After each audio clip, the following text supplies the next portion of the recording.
Hello, everyone. How's everyone this evening? This afternoon, I guess, not evening quite yet. I'm a little ahead of the game. My name is Keisha Rogers. I am a certification officer with the City of Chicago Department of Procurement Services. So if you have applied for certification or are applying for certification, I'm one of the officers that actually reviews the files. It's about 7 of us that actually review the files upstairs, and I'm one of those officers. So we want to welcome you to the How to Become Certified workshop. So let's get started. I think each of you have copies of the presentation, so we'll pretty much be walking through it.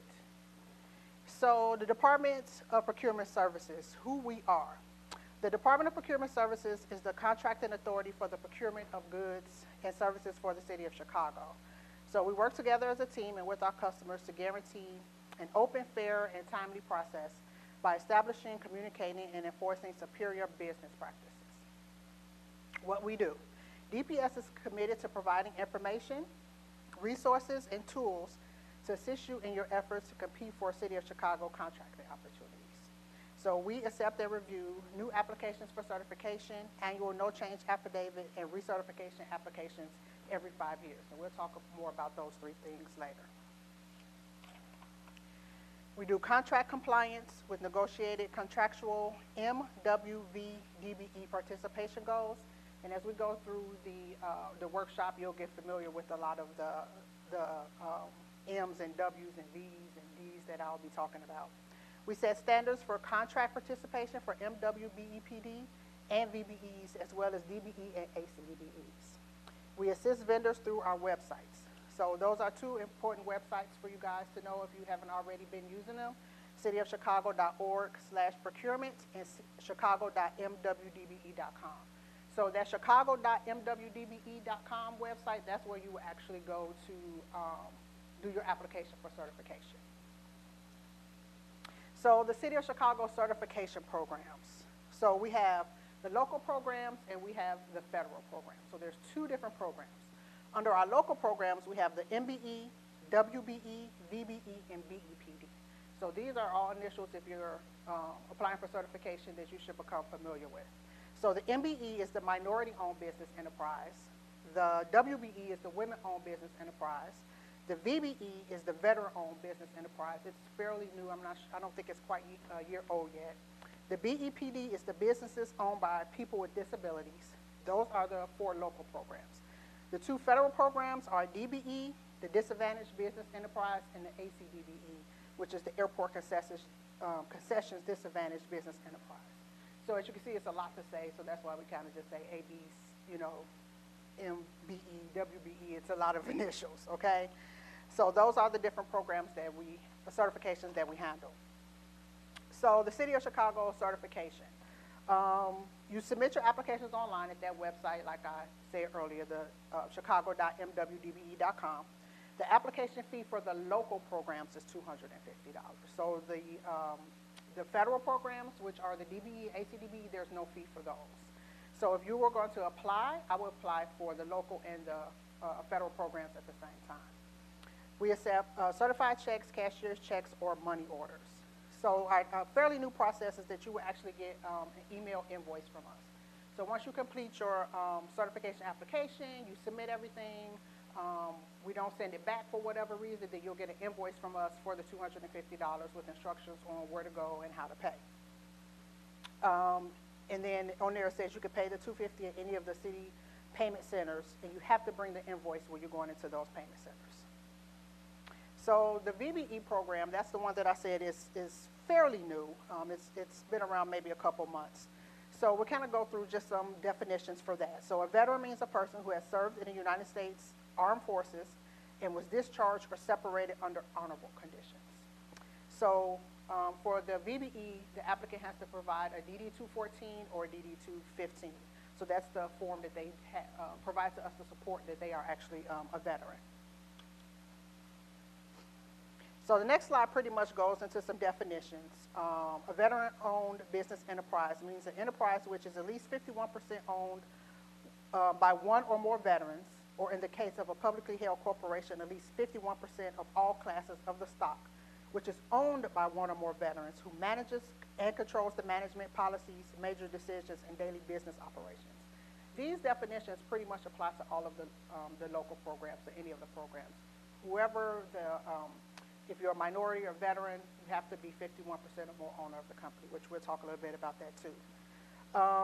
More in regards to the veteran, certified by the city as a veteran-owned small local business, certified by Cook County as a veteran business enterprise, certified by the state of Illinois as a qualified service disabled veteran-owned small business or qualified veteran-owned small business pursuant to some regulations, or verified and approved by the United States Department of Veteran Affairs as a service disabled veteran-owned small business or veteran-owned small business. So if anyone's a veteran or anything, we can go a little bit more into the regulations.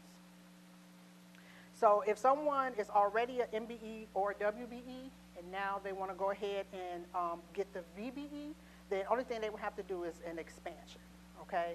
So the only thing they would have to pretty much provide to us is to prove that they are a veteran is that DD-214 or the DD-215 form that I talked about previously. So what are the benefits of certification? Is anyone in here already certified? No one? No one certified yet? Okay. So it provides visibility. So once certified, your firm is listed in a directory which is accessible to the general public. So anyone can go online to the City of Chicago website and look up a certified firm. You can look them up by name, nexus code, industry. It's different ways you can look them up. But once you're in there, private-owned businesses, your neighbor, anybody can look up to see who is certified with the City of Chicago. There are minority, women, veteran, and disadvantaged business participation goals on City of Chicago projects and sister agencies. So that's probably one of the big ones and why a lot of people want to get certified with us. So if the City of Chicago has a contract or one of the sister agencies have a contract, they have certain goals. They have to have a certain percentage of MBE or WBE or, you know, BEPD certification firms in that contract. So there are also businesses in the private sector that seek out certified firms for products and or services. So again, like I said, you are in this directory, so anybody can look up, or some people like in the private sector just want an MBE or WBE certified firm, okay? Also, the City of Chicago has a target market program which provides exclusive bidding to certified minority and women-owned business enterprises, okay? So this allows certified businesses to take 100% of the contract because there are no subcontractor goals associated with the project. So that's another benefit of being certified with the City of Chicago. So do you qualify? Qualifying groups: African Americans, Hispanic, Asian, Native American, women, veterans, persons with disabilities, and other individuals who can prove social and economic disadvantage. So if you do not fall under one of those categories, you can always go through the ethics committee and do an affidavit to prove why you feel like you're socially or economically disadvantaged. You have to be a local business, okay? So for the local programs, you have to be local. So your principal place of business and majority of your full-time work has to be in Cook, DuPage, Kane, Lake, or McHenry or Will counties, okay? So if you're outside of those counties, then you are unable to apply for the local program. The DB and ACDBE programs, you could be anywhere in Illinois, okay? So that's kind of the differences for the local and the federal programs, okay? And as I mentioned earlier, that 51% rule. So your business has to be 51% owned, controlled, and managed by a minority, a woman, a veteran, or a person with a disability, or a socially or economically disadvantaged individual. So it depends on which certification that you're trying to get. But so if you're a woman, you have to be 51% or more owner of that company. We look into who's managing it, who's controlling it. We look into all of that. So for the MBE, WBE, and VBE programs, they must not be an established business. So that means your gross receipts must not exceed 38.9 averaged over 3 years for non-construction firms, and construction firms are subject to SBA size standard averaged over 5 years. So there is a difference in the regulations for construction and non-construction. So you would have to kind of look at the regulations depending on what your firm is to see where you would fall. So pretty much an established business, if your business is already making $38.9 million, you are not considered to be disadvantaged at that point, okay? So some people kind of see that as a bad thing because they're no longer to be able to, to get into the program, but the program is to help small businesses get to that point. So once you're at that point, you're considered to be an established business, okay? DBE, they cannot exceed $23.98 million, or SBA size standard averaged over 3 years. ACDBE is not to exceed $56.42 million for most firms, and so there are some exceptions that do exist for the ACDBE, okay? So as you can see, the gross receipt standards are pretty large. We also look at personal net worth, and again, this goes to whether you're a construction or a non-construction firm. So if you're non-construction, we don't look at your personal net worth. If you're construction, then we do look at your personal net worth, and you cannot be over the threshold right now for construction companies is currently $2.2 million. So if your personal net worth is $2.2 million, you're trying to get into the construction certification, trying to get certified under construction code industry, then you are not able to qualify for those local programs, okay? DBE and ACDBE, they, no matter what you are going in for that, they have to have a personal net worth statement, and your personal net worth cannot be more than 1.32, okay? For the local programs, we evaluate that annually. That's done by the City of Chicago. For the local programs, that's done by the U.S. Department of Transportation, okay? So when we're calculating your personal net worth, it excludes the value of your primary residence and any interest in your certified firm, okay? But again, it depends on which program, construction, non-construction you're going in, on whether or not you'll be required to complete a personal net worth statement. And usually if it's you and you have a partner, you're 51%, 49%, we need personal net worth statements for both the owners of the company. So what we need from you, okay? So a lot of people, I don't know if anybody's even started the process. We hear it all the time. It's a lot of information. This is taking me a long time. It is a lot of information. It is. But you have 90 days to complete the application process. So you can go in and start it, save it, and come back, okay? Because we understand you might not have everything at your fingertips at that time. But at least you kind of have this guide, so you can kind of have some of the, the information in front of you to kind of help you along. So your contact information, the type of certification you are seeking. If you're doing the BEPD, which is the for people with disabilities, you require the Schedule G form. So that Schedule G form, you actually would have to get filled out by the Mayor's Office of People with Disabilities. So we don't know anything about your disability. It's approved by the Mayor's Office, and then they'll send us an approval for that form, okay?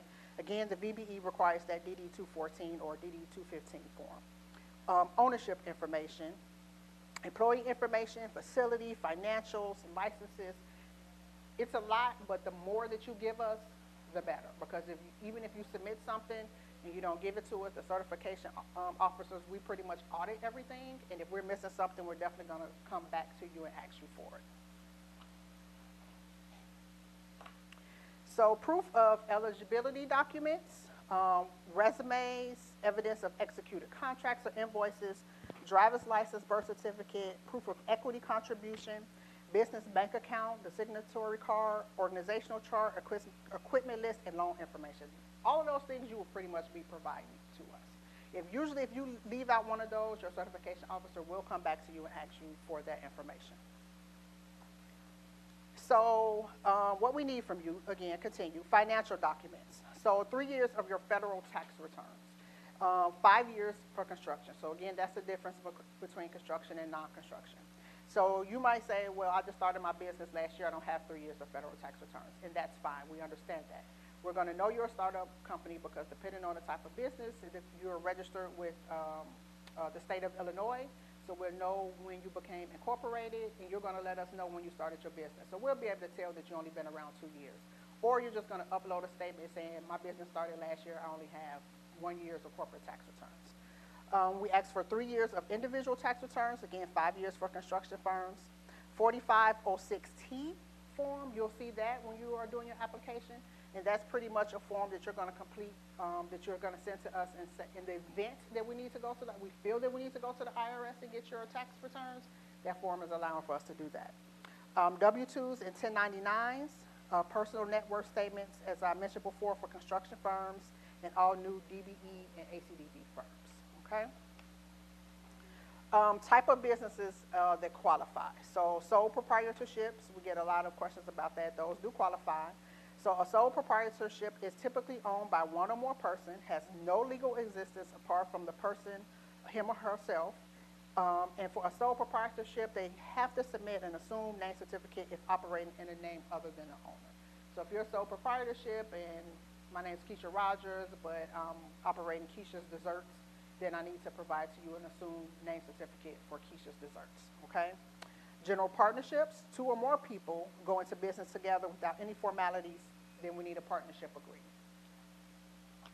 Corporations. So a corporation is treated as an entity completely separate from its shareholders. It allows others to invest in the business without being liable for the debts of that business. So this is why I mentioned the Secretary of State. So if you are incorporated or LLC, we do look at the Secretary of State. You have to be in good standing with the Secretary of State.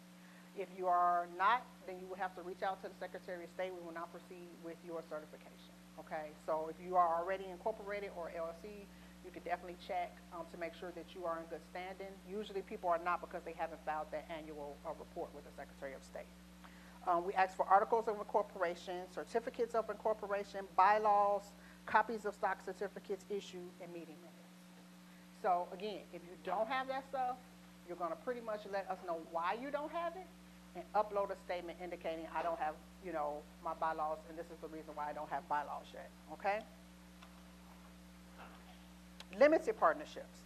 So the limited partners are more like stakeholders in a corporation. They are not liable for the debts beyond their own contribution.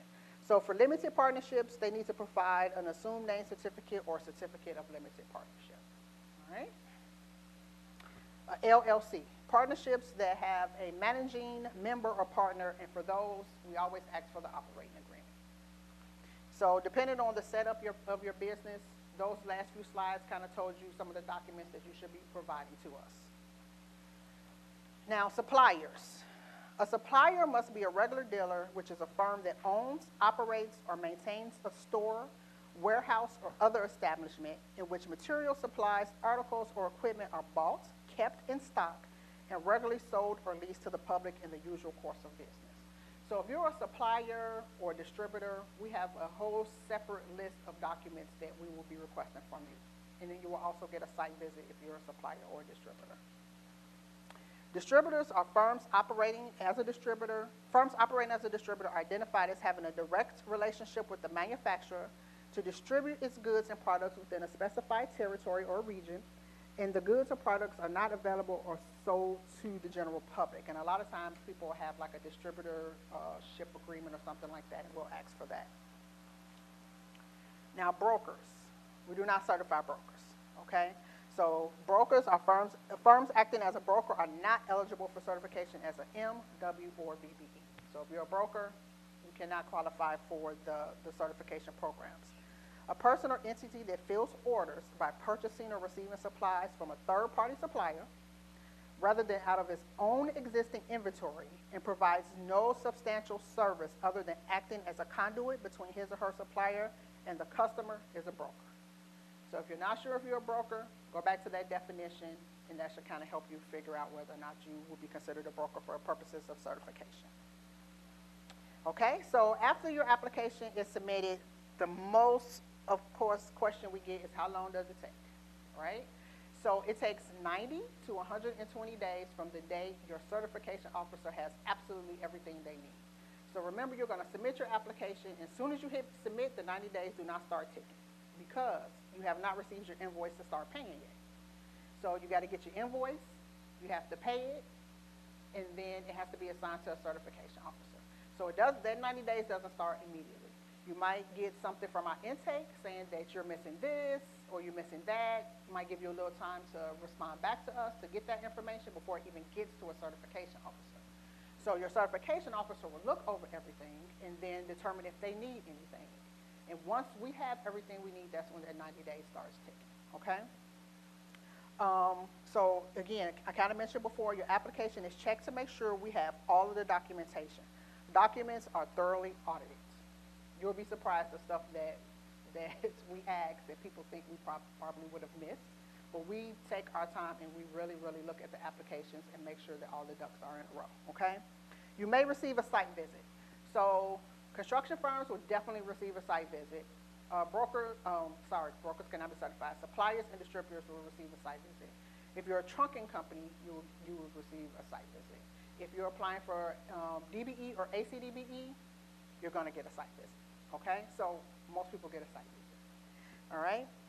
So if approved for MW or VBE or the BEPD, which is the local programs again, your certification is valid for 5 years. So for the local programs, it's only valid for 5 years. So in that first year, you get your certification letter, right? Second year, you're going to file a no change affidavit. Third year, no change affidavit. Fourth year, no change affidavit. Fifth year, you're going to recertify. So you're going to go through the application process pretty much all over again in that fifth year. You're going to pay the $250 again in that fifth year, okay?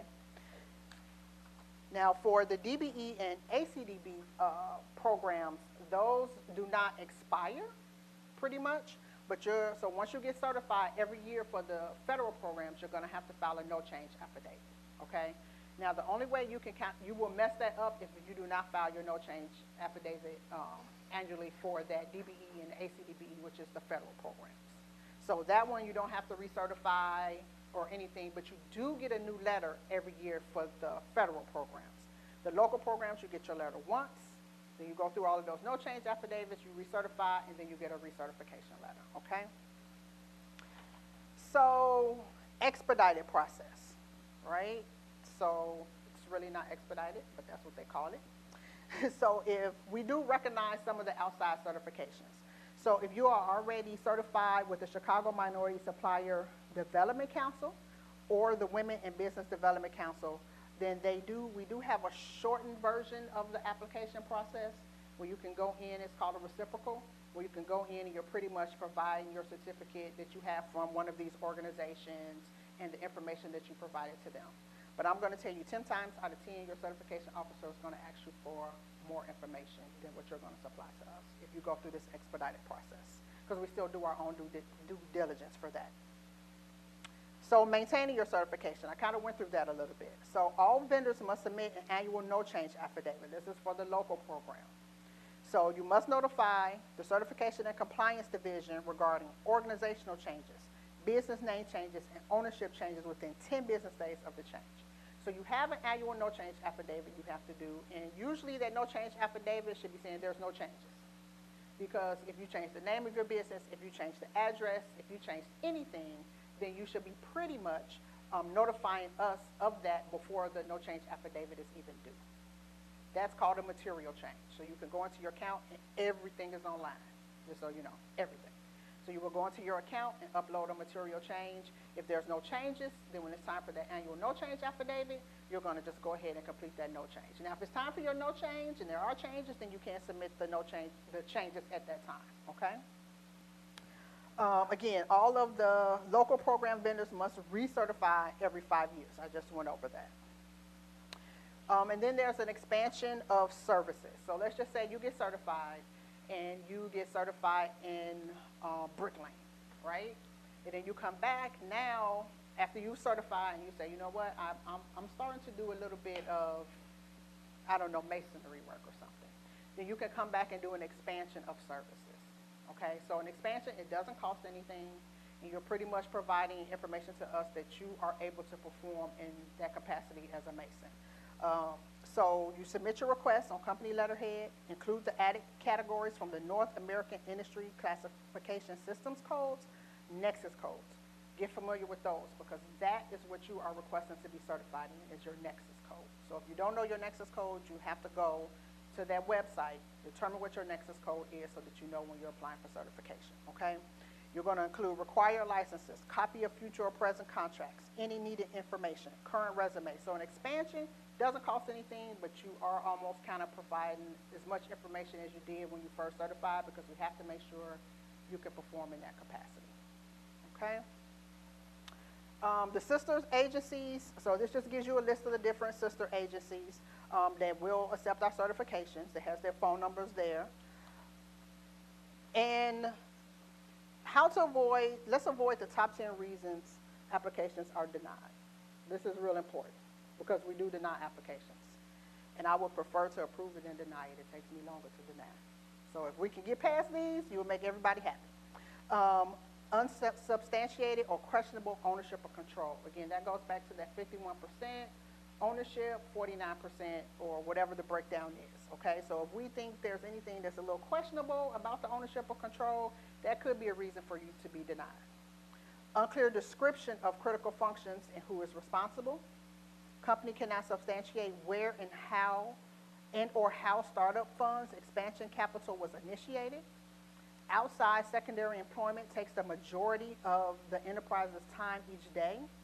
The company is not located in one of the 6 county regions. And this is a big one. Point of contact did not respond to requests for information in a timely manner. You've uploaded all of this information, spent all of this time. You don't respond to my phone calls. You don't respond to my emails or nothing. That is a reason for your application to be denied. I've tried. I've given you 30, 40 days, et cetera. This is all per the regulations. If you don't respond, your application can't be denied. Inconsistencies with the applicant firm name among various documents. Problems with contracts, missing, incomplete, not signed and executed by qualifying owners or have corresponding proof of payments. Required documents are not attached or no explanation is given as to why the documents are not available. That's what I said earlier. So if you don't have something, just upload a simple document letting your certification officer know why you don't have that. 3 or 5 years of tax returns were not submitted, signed as required. So you'll see that it'll say signed tax returns. You're like, 2018, who signs their tax returns, right? You get it from whoever your tax accountant is, you don't sign it. Sign it real quick before you upload it. Simple as that. Or your certification officer will send it back and say, please send me the signed tax returns, okay? So where to go for help? We are the certification officers, this number here, 312-744-4900, option 1. That's for certification. So when you press that, you call that number and you press option 1, you get a certification officer. So if you call at 3:30, by the time I go back upstairs, it could be me answering the phone. So the certification officer answers that phone and we're there to assist you. Now, we no longer have a consultant in the BACP office. So I'm going to have to make sure they take that off. So if you need help uploading documents, the certification officers over the phone can try their best to help you, but we no longer have that consultant. But there are area assist agencies that you can possibly reach out to, and then they can help you. But if you're pretty good with, attaching and uploading documents, then it's not that. It's a lot of information, but it's not really that difficult to get through the process. But if you have questions, just call that number. One of the officers will help you. Once you actually are assigned an officer, you'll have their contact information. Then you can call them or email them directly. Okay? So are there any questions? I'll have the mic and I can bring it.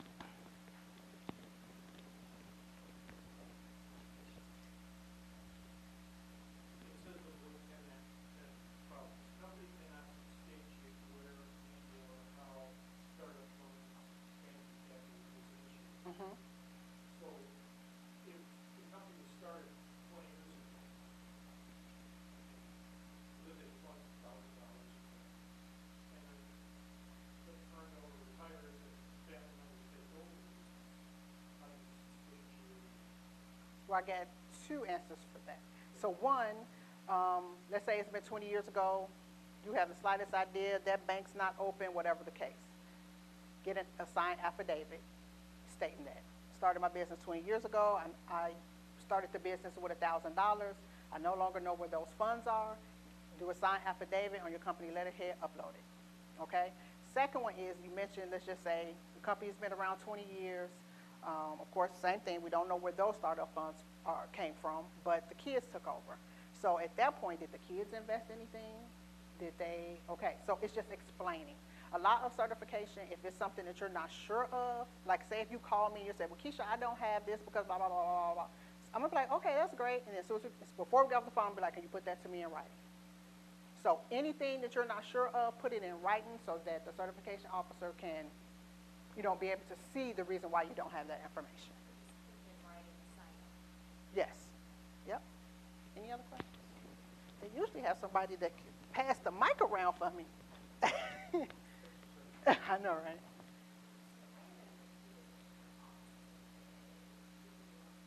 Okay. Okay. Okay. Mhm. Okay. Okay. As far as the, so for, are you referring to the Nexus codes? Or, are you, okay. So you would have to look at the Nexus codes and determine, so are you an ice cream parlor? Is that what you're doing? Okay. So that's something that we would have to kind of talk about a little bit more and get an understanding of exactly what your business is doing. So, because are you guys, do you have a warehouse with the ice cream and then it goes, are you, so is it your own brand of ice cream? Yeah. Okay. Okay. Okay. Mhm.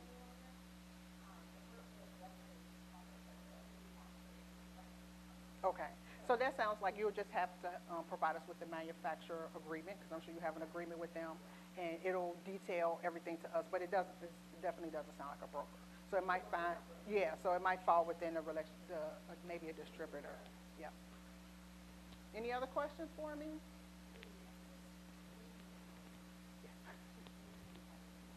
So the Nexus codes are the codes that you're actually going to get certified in. So you can go to, I believe it's www.nexus.gov or something like that. But if you type NAICS, NAICS, yep, yep. So it stands for, and I think it was a slide for that. I always forget. It's the North American Industry Classification System. Okay, I think I got that right, right? So, the standard who? Every business building type is registered common air conditioning.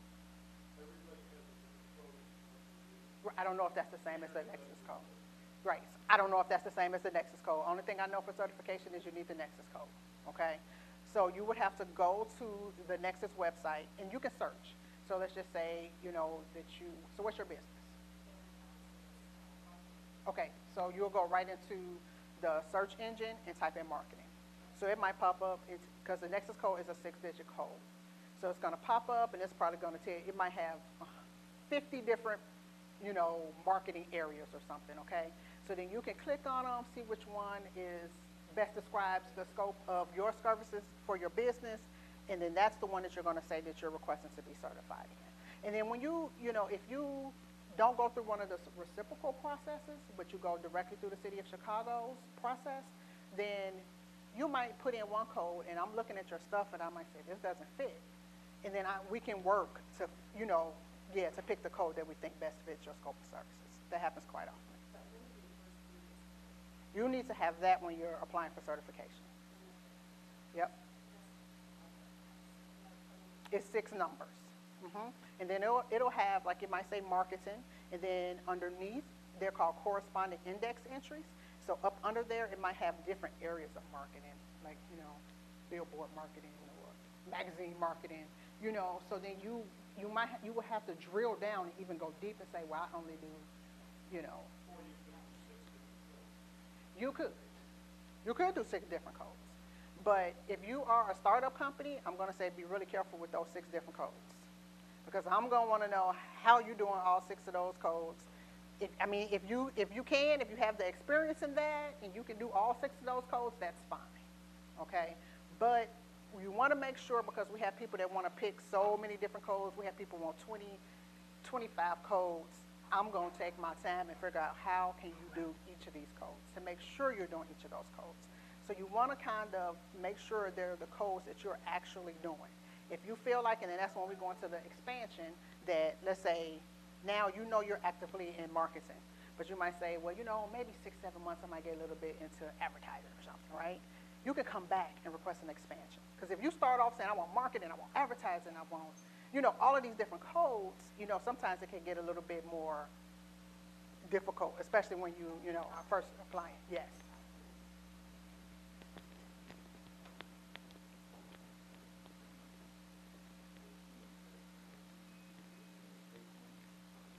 Reinstatement for who?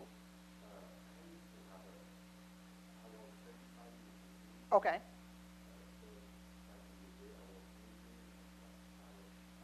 Okay.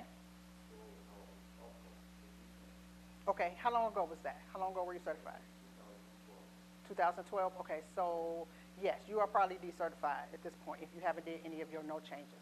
So if it was back in 2012, if we decertified you, let's just say in 2014 or something, you're going to have to go through the whole process all over again.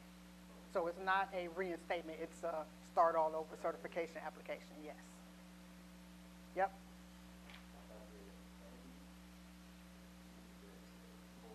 The Nexus codes, yes, yes. So you see how this one has Nexus 62161? That's not the code that I'm going to want. I'm going to want one of these 621612 Home Health Agencies codes. Yep. Okay, you're welcome. Any other questions? No, that's okay. Just don't bust out, start singing. So my first question is, when you're looking, so I'm a startup business. Okay. Starting a self-startup business. Okay. I have been doing it on my own for a while, and now I'm kind of want to get certified with different contracts, bigger contracts.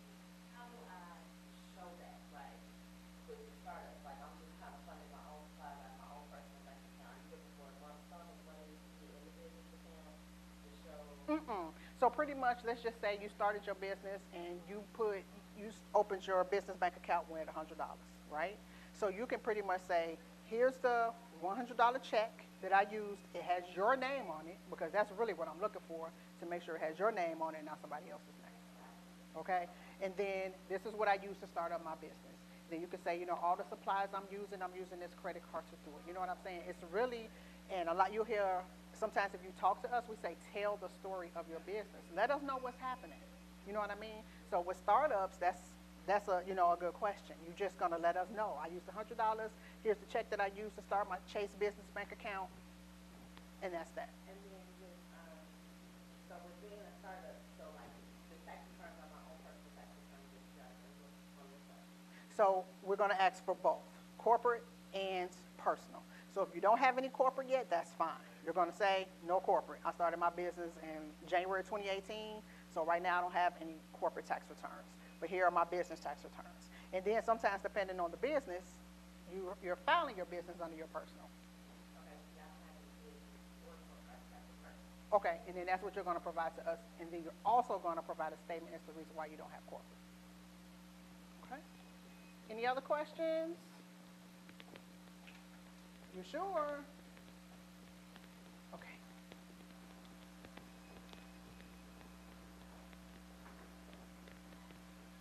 I want to know more about the detail about the resume, which I am writing for the resume. So your resume should be your detailed chronological resume. So don't just put on your resume, unless you've been working for the same business for 20, 30 years, it should be chronological to let me know, because that's going to let me know pretty much where you got your experience from in the code that you're requesting to be certified in. So it should be detailed and it should be chronological, letting me know the different positions you've held, the different responsibilities, roles and responsibilities you've had at each position.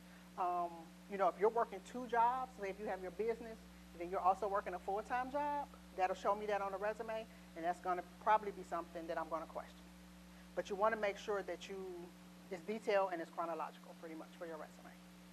Okay? Did that answer your question? Okay. Any other questions? If not, I have my card up here. Each of you can have a card. Feel free to call. Like I said, there's that 4900 number that you can call for any questions too once you start the application process.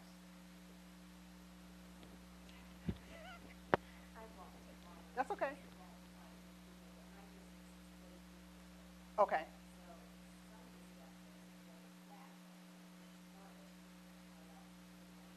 Right.